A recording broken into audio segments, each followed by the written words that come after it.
Seed garden. Installation, workshop, and dialogue. Dimensions variable. Abortifacient, emmenagogic, and contraceptive herbs. Cyanotype on watercolor paper, exam table paper, plexiglass, and vinyl. 2024 to 2025. Hand Art Center, Creative Arts Department, and Sustainable Food Systems.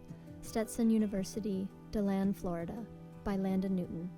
In collaboration with students, Seed Garden explores the possibilities inherent in a seed bank, potential pasts and futures. The installation incorporates a planted garden and handmade signage, meditating on our relationship with plants, reproductive health care, and time. All soils contain seeds. A soil's seed bank incorporates seeds recently shed from nearby plants, as well as other dormant seeds. The seed bank is a record of past and present plant communities. Although many seeds have a limited germination period of a few years, some can lay dormant for decades. Cyanotype plant labels feature plant identification, habitat details, medicinal properties, and responses to seed questions from students and participants exploring reproductive health care and abortion access in the United States, 1 week after the November 2024 presidential election.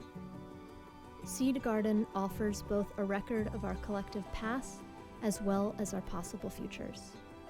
A garden is as much a site of care as it is a site of resistance and provocation.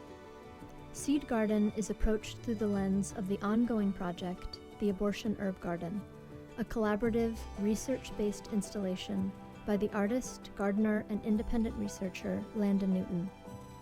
Planted exclusively with abortifacient, emmenagogic, and contraceptive herbs, each plant included has historically been used for contraception, birth control, and/or abortion.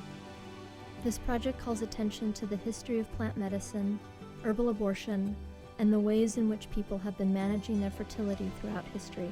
All plants within Seed Garden contain abortifacient, emmenagogic, and contraceptive properties, as well as many others.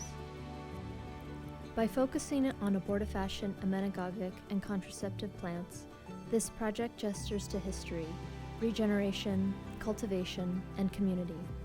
These plants represent a history and practice of self-actualized bodily autonomy and stands in allyship with the herbal practitioners who use them. Abortion is an essential healthcare right. So too is the necessity of autonomy over one's own body. Limiting, outlawing, and criminalizing abortion will not change these two fundamental truths. The abortifacient, emmenagogic, and contraceptive properties referenced in this project are for artistic purposes only and are not intended for medical use. Additional collaborators include Lusa Molnar, Dr. Wendy Anderson, and Dr. Sarah Kramer, Natalia De Silva and Lane Davis, students enrolled in the course Art About Reproductive Justice, and all those who participated in the Cyanotype and Seed Questions workshop on Values Day.